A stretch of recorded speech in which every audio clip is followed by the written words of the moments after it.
Hi, I'm Steve Fleming, Partner and Portfolio Manager at Gryphon Capital, and welcome to the GCI Market Update. Next month, it will be 3 years since the GCI IPO, and at the IPO, we communicated 3 objectives: sustainable, predictable income, the highest risk-adjusted returns, and most importantly, when investing for income, we said we would preserve your capital.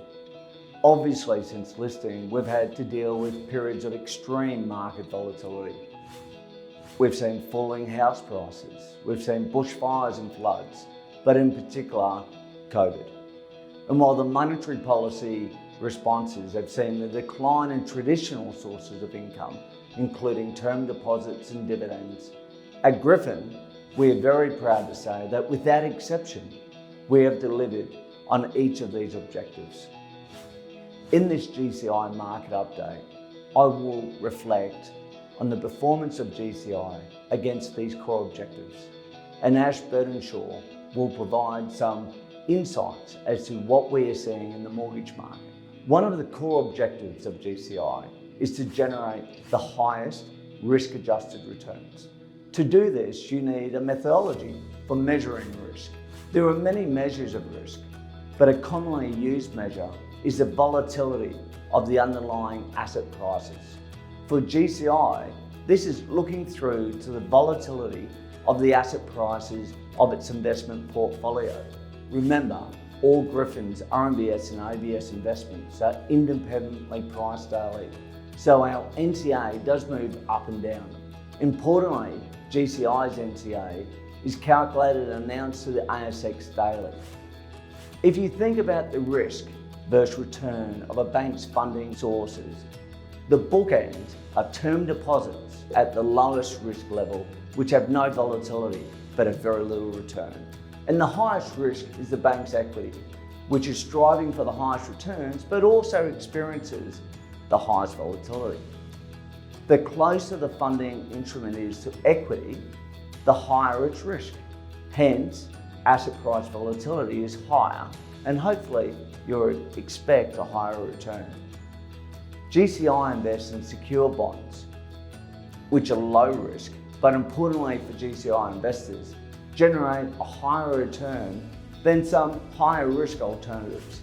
That is, it has attributes of strong risk-adjusted returns.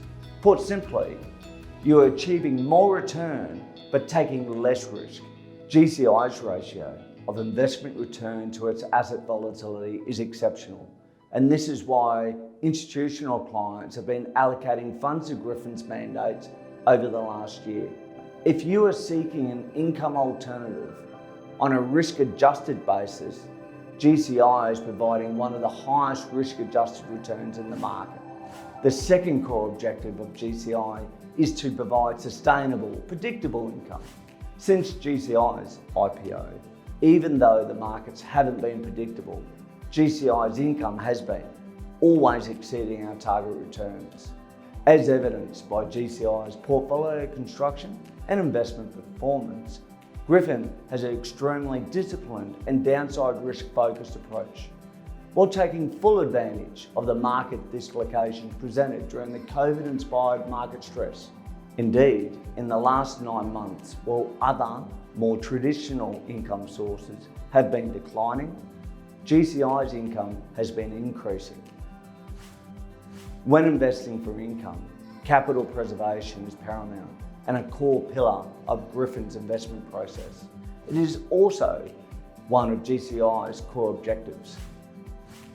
Gryphon builds our investment portfolios so that they are resilient to downside shocks. The portfolio needs to be able to withstand the unexpected. You could say that in the last 3 years since the GCI IPO, we've been tested, and the GCI NTA has been resilient to all of these shocks. During the extreme COVID-inspired stress, yes, credit spreads widened, and this was reflected in the market prices of GCI's investments, which went down, but only by 2% or so. Most importantly, GCI's investors' capital was secure. Remember, Gryphon invests in secured bonds, with multiple layers of bondholder protections, and each and every position must pass a rigorous stress testing, which proved more stressful than COVID. What about the share price dislocation this time last year? As with any market valued investment across every asset class, GCI's share price was impacted by the liquidity stress, but today the share price is fully recovered. For those who have invested in the Gryphon Capital Income Trust prior to October 2019, may recall the schematic we produced to reflect the possible workings of QE, also known as quantitative easing in Australia. Today, it is very relevant on how the market has reacted since the pandemic. Let's revisit it step by step. The first step, monetary policy, is enacted by the RBA to lower the cost of funds to all. The RBA then went further in the monetary policy toolkit by creating the Term Funding Facility, TFF, which provided the banks with 3-year fixed rate funding at a very low 10 basis points. Lastly, the RBA instilled yield curve control by buying government bonds. The implications of this move by the RBA has lowered the AAA funding costs for the RMBS market. The second step, by reducing the cost of funds for the banks and the RMBS market, this in turn has allowed the lenders to lower the mortgage rates for borrowers. Many borrowers now have a one handle for a mortgage rate. We're all very aware of the 3-year mortgage rate being offered by the banks at 1.75% or the like. Now, the third step, lowering the mortgage rates had the powerful force of driving down the amount of mortgage repayments required by the borrower, leaving them with more cash from their pay packet to spend on other items. This now rolls into the fourth step. Now the borrower has more money in his pocket. This has a positive impact on the economy as the borrower increases their spending on goods and services, which is a large component of the nation's GDP. The final step in the schematic is with the increase in spending, the economy starts growing again, making a difference on the level of unemployment in the economy.